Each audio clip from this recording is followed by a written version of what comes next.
General Hospital spoilers teases that, "Oh, no! I just got hit with the most shocking twist I have heard in a long time, and I need to say this right now. If this leak is even half true, Michael and Willow are not heading into another custody war. They are heading into a nightmare. Because this time, the secret is not about Drew. It is not about cheating. It is not about revenge. It is not even about who gets Wiley and Amelia. This is about what was done to Amelia on the night she was born. And I believe Willow has been hiding something so dangerous, so twisted, so heartbreaking, that once Michael finds out, he may realize he has been fighting the wrong enemy the entire time. I can already feel this story turning dark, because every clue points to one thing. Willow was not just protecting herself, she was protecting Amelia from someone inside General Hospital.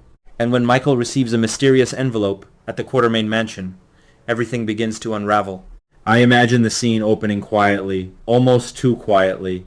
Michael walks into the living room expecting another legal document, another family argument, another reminder that his life has become a battlefield.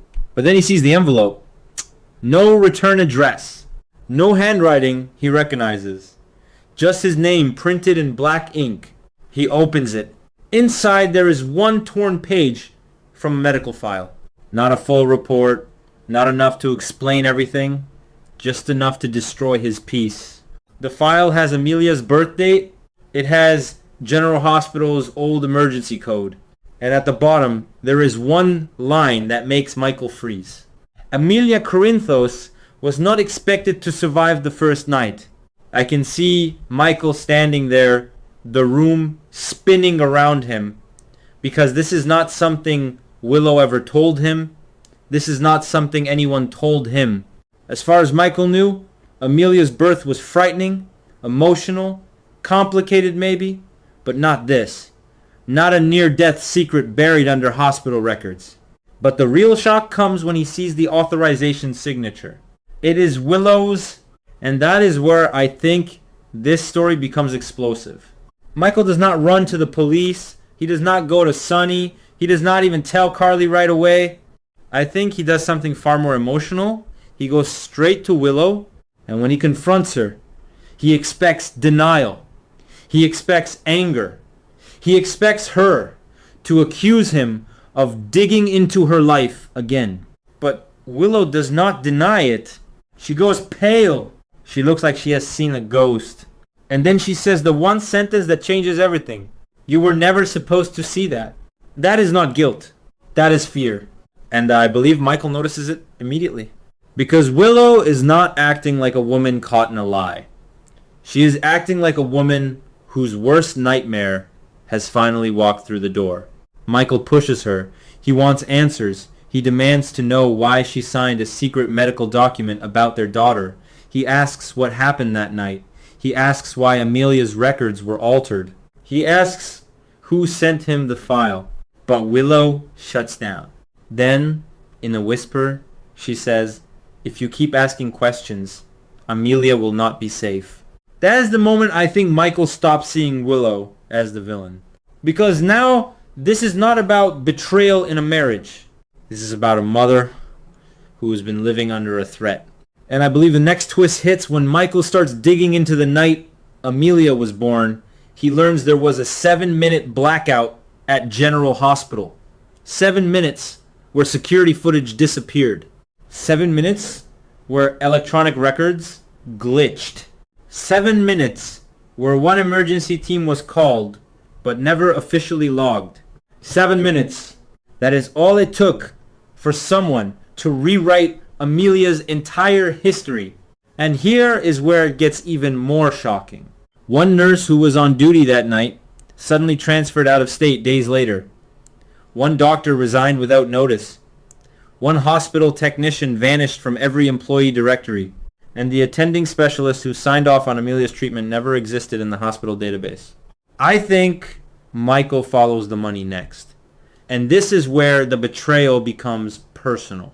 Because buried in a forgotten charitable medical fund, Michael finds a payment connected to a private research group called the Lazarus Wing. That name alone gives me chills. The Lazarus Wing. A name that sounds like resurrection. A name that sounds like miracles. But in Port Charles, miracles always come with blood on the floor. Michael discovers that the Lazarus Wing was not officially part of General Hospital. It was a private emergency program brought in for patients considered beyond saving: infants, trauma victims, cancer survivors, people who should have died but did not. And I believe Amelia was one of them. But here is the twist I did not see coming. Michael finds his own name on the approval form. Not as Amelia's father, as the financial guarantor. That means someone used Michael's identity to authorize an illegal treatment on his own child. That means someone forged his name. That means if this scandal explodes, Michael could be framed as the man who funded a secret medical experiment on Amelia.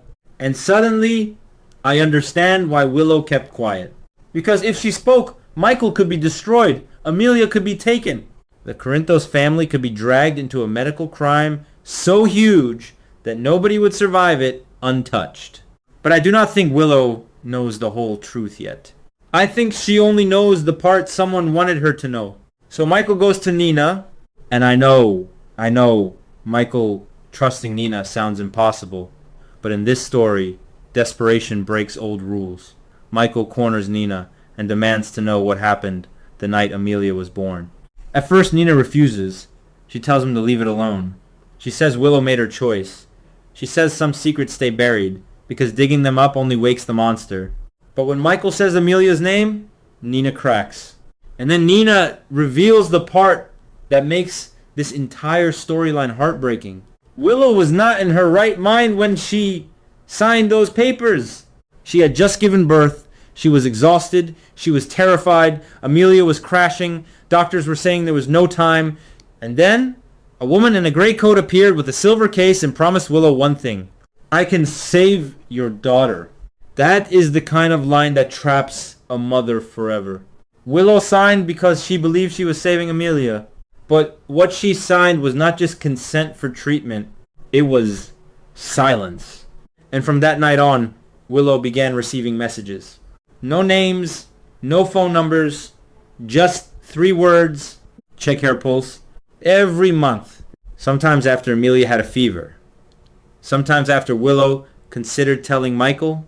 Sometimes after she looked too long at old hospital files. Check hair pulse.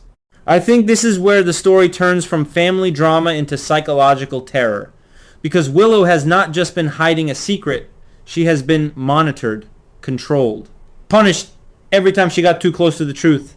Michael finally understands that Willow's strange behavior, her emotional distance, her panic, her sudden decisions, maybe not all of it came from selfishness. Maybe some of it came from fear. And when Willow breaks down, I can see the old love between them flicker for 1 second. Not romance, not forgiveness, something deeper. 2 parents realizing their child may be in danger. So they make a dangerous choice. They pretend to keep fighting. In public, Michael and Willow remain cold. They argue. They stage distance. They let everyone believe they are still enemies.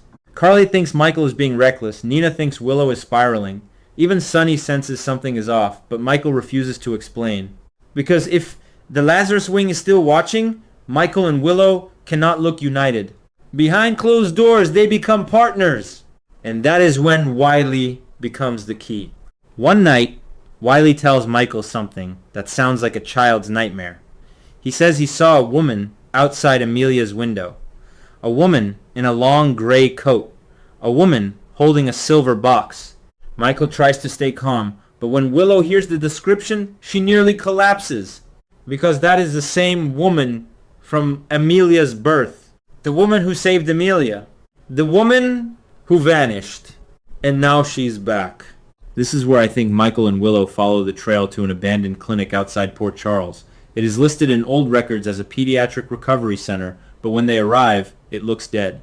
Windows boarded, lights off, no sign of life. But inside they find proof. Photos of Amelia, blood work charts, copies of Willow's old medical history, and then one wall covered in names. Not random names. Survivors. Patients who lived when they should have died. Patients connected to secret trials. Patients whose blood markers were being tracked for years. Michael finds Amelia's name and loses it. Willow is shaking. She thinks this whole nightmare was about their daughter. But then Michael sees another file. A thicker one. Older. Marked active. The name on it is not Amelia. It is Willow. And that is the real shock. Amelia was never the original subject. Willow was. I believe the Lazarus Wing has been watching Willow since her own medical crisis. Her recovery, her transplant history, her unusual survival pattern, all of it made her valuable. Amelia was not chosen by accident. Amelia was born into the experiment because Willow's biology made her the perfect next phase. That means Willow did not just sign away a secret. She unknowingly handed them access to the next generation. I can see Willow falling apart in that room, whispering that she thought she had saved her child. Michael tries to steady her, but even he looks terrified now, because this is bigger than any family war. Bigger than the Quartermains. Bigger than the Corinthos name. And then the lights go out. The door locks. A monitor flickers on in the corner, and on the screen, Michael and Willow see a live feed of Amelia sleeping. Not a recording. Live. Someone is inside their home. Willow screams Amelia's name. Michael pounds on the locked door. His phone has no signal. The screen cuts to black for 3 seconds, then flashes a message. You found Phase 1. Another message appears. Phase 2 begins tonight.